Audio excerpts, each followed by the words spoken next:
ముందుగా తమరికి ధన్యవాదాలు అధ్యక్ష. ఎందుకంటే ఒక యువ శాసనసభ్యురాలు ఇవాళ అనుకోని పరిస్థితుల్లో మన మధ్యన లేని ఈ సందర్భంలో మరి కేవలం ఈ ఒక్కరోజు మొత్తం కూడా సంతాప తీర్మానం మీదే అమ్మాయి గురించి మాట్లాడడానికి అందరికీ అవకాశం ఇచ్చినందుకు ముందుగా తమరికి ధన్యవాదాలు అధ్యక్ష. నిజంగా కూడా కొన్ని సందర్భాలు దిగ్భ్రాంతిని కలిగిస్తాయి అధ్యక్ష.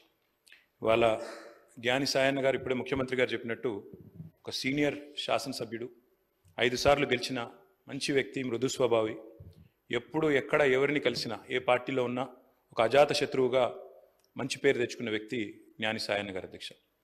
గతంలో పెద్దలు కేసీఆర్ గారి నాయకత్వంలో సాయన్న గారు మేము అందరం కూడా కలిసికట్టుగా నగరాభివృద్ధికి ఎన్నో రకాలుగా కంటోన్మెంట్ కానీ తర్వాత నగరంలోని వివిధ ప్రాంతాలకు సంబంధించి కానీ చాలా కమిట్మెంట్తో పనిచేసిన నాయకుడు సాయన్న గారు అధ్యక్ష. అధ్యక్ష సాయన్న గారు అదేవిధంగా మా గౌరవ ముషీరాబాద్ శాసనసభ్యులు ముఠా గోపాల్ గారు చిరకాల స్నేహితులు అధ్యక్ష. దాదాపు దశాబ్దాల స్నేహం వారిద్దరిది కూడా. మీకు కూడా మంచి స్నేహితుడు అధ్యక్ష వారు. నాకు బాగా గుర్తున్న సందర్భం అధ్యక్ష, 2015వ సంవత్సరం ఆనాడు జిహెచ్ఎంసీ ఎలక్షన్స్ వచ్చినప్పుడు సాయన్న గారు కోరిన ఒకే ఒక్క కోరిక, నేను కవాడిగూడ నుండి లాస్యానందిత గారిని నేను కార్పొరేటర్గా చూడాలనుకుంటా ఉన్నాను, మా మిత్రుడు గోపాల్ గారు కూడా పూర్తిగా మద్దతుగా ఉన్నారని చెప్పి మొదటిసారి ఆ రోజు వచ్చి అడిగితే కేసీఆర్ గారు కాదనకుండా వెంటనే అమ్మాయికి ఒక మంచి భవిష్యత్తున్న నాయకురాలు, మంచి యంగ్ లీడర్గా బాగా చదువుకున్న అమ్మాయి, మంచి అవకాశం ఇవ్వాలన్న ఉద్దేశంతో ఆనాడు కవాడిగూడ నుంచి కార్పొరేటర్గా గెలిపించుకోవడం జరిగింది అధ్యక్ష. కానీ నిజంగా కొన్ని సందర్భాలు ఎట్లా ఉంటాయి అధ్యక్ష అంటే, ఇప్పుడు సాయన్న గారి కుటుంబాన్ని చూస్తూ ఉంటే విధి నిజంగానే వారి మీద పగబట్టిందేమో అన్నంత తీవ్రంగా ఒకే ఒక్క సంవత్సరంలో మరి అటు సాయన్న గారు దుర్మరణం పాలు కావడం, ఆ తర్వాత అనుకోని మరి మమ్మల్ని అందరినీ కూడా విస్మయపరుస్తూ దిగ్భ్రాంతికి గురి చేస్తూ లాస్యానందిత గారు కూడా ఈ రోడ్ యాక్సిడెంట్లో చనిపోవడం, ఇవన్నీ కూడా అత్యంత ఆవేదన కలిగించే అంశాలు అధ్యక్ష. ఒకటే ఏడాది లోపల అటు తండ్రి ఇటు కూతురు చనిపోవడం అంటే ఆ కుటుంబంలో ఎంత విషాదం ఉంటుందో మనం ఊహించవచ్చు అధ్యక్ష.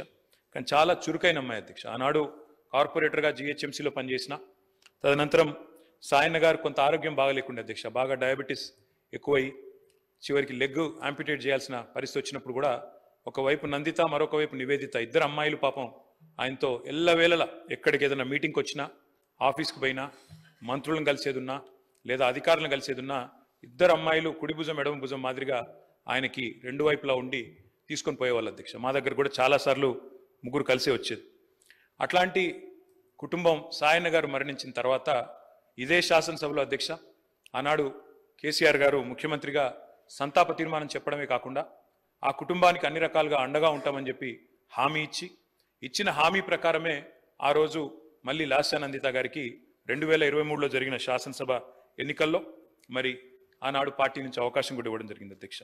ఇప్పుడే ముఖ్యమంత్రి గారు చెప్పినట్టు కంటోన్మెంట్లో సాయన్న గారు చేసిన సేవ, రాజకీయాలకు అతీతంగా కలిసి ఉండే మంచి వ్యక్తిత్వం, ఎన్నింటి వల్ల నందిత గారికి కూడా తప్పకుండా తండ్రి గారి ఆశీస్సులతో పార్టీ అండతో బ్రహ్మాండమైన మెజారిటీతో అమ్మాయి కూడా గెలిచింది అధ్యక్ష. బాధాకరం ఏమంటే సరిగా గెలిచిన కొద్ది కాలానికే మరి నల్లగొండలో మా పార్టీ సభ ఒకటి జరుగుతూ ఉంటే అక్కడికి నందిత గారు కూడా రావడం జరిగింది.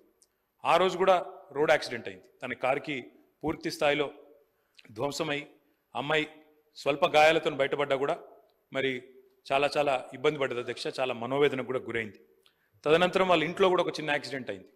వరుసగా ఏదో పగబట్టినట్టే నల్లగొండలో ప్రమాదం, తర్వాత అక్కడ లిఫ్ట్లో ప్రమాదం, ఆ తర్వాత మళ్ళీ అనుకోకుండా ఈ ఓఆర్ఆర్ మీద జరిగిన రోడ్ యాక్సిడెంట్లో అమ్మాయి మరణించడం జరిగింది అధ్యక్ష. మేము ఆ రోజు పార్టీగా మాట ఇచ్చి సాయన్న గారి కుటుంబం మా కుటుంబమే అని చెప్పి ఆనాడు సాయన్న గారి తర్వాత లాస్యానందిత గారికి పార్టీ అవకాశం ఇచ్చింది అధ్యక్ష. అమ్మాయి గెలిచింది. దురదృష్టవశాత్తు ఏడాది లోపలే అమ్మాయి మరణిస్తే తిరిగి వారి సోదరి నివేదిత గారికి మొన్న జరిగిన ఉప ఎన్నికల్లో కూడా అవకాశం ఇచ్చింది అధ్యక్ష పార్టీ నాయకత్వం, కేసీఆర్ గారు. కానీ దురదృష్టం ఉప ఎన్నికల్లో మొన్న మా పార్టీ ఓటమి పాలు కావడం జరిగింది అధ్యక్ష. నిజంగా కల్లో కూడా అనుకోలేదు. చురుకైన ఒక నాయకురాలు, మంచి వ్యక్తిత్వం, మంచి విద్యార్హతలు కలిగిన ఒక మహిళ ఈ శాసనసభలో అడుగుపెట్టిందని చెప్పి సంతోషపడ్డాం. భవిష్యత్తు ఉజ్వలంగా ఉంటుంది అమ్మాయికి అని చెప్పి ఆశించినాం. కానీ ఇదే సభలో ఆమె అడుగుపెట్టిన కొద్ది కాలానికే సంతాప తీర్మానం మీద మాట్లాడాల్సి వస్తుందనే ఆవేదన మాత్రం మా సభ్యులందరికీ ఉంది అధ్యక్ష. వారందరి మనోవేదన, ముఖ్యంగా మా గోపాలన్న గురించి అయితే ఆయన ఎంత బాధపడ్డారో నేను కళ్ళారా చూసిన అధ్యక్ష. అందుకే ఇలాంటి క్లిష్ట పరిస్థితుల్లో సాయన్న గారి మరణం తర్వాత మేమందరం కూడా ఆ కుటుంబానికి అండగా నిలబడాలని పార్టీగా నిర్ణయం తీసుకున్నాం. తర్వాత నందిత గారు, తర్వాత ఇప్పుడు నివేదిత గారు, వారి కుటుంబానికి ఈ రోజు అయితే కాదు అధ్యక్ష, భవిష్యత్తులో కూడా సంపూర్ణంగా అండగా ఉంటాం. ఈ సంతాప తీర్మానాన్ని పూర్తిగా బలపరుస్తూ ఆ కుటుంబానికి మనోధైర్యం భగవంతుడు ప్రసాదించాలని, లాస్య నందిత గారి ఆత్మకు శాంతి చేకూరాలని ప్రార్థిస్తా ఉన్నాం.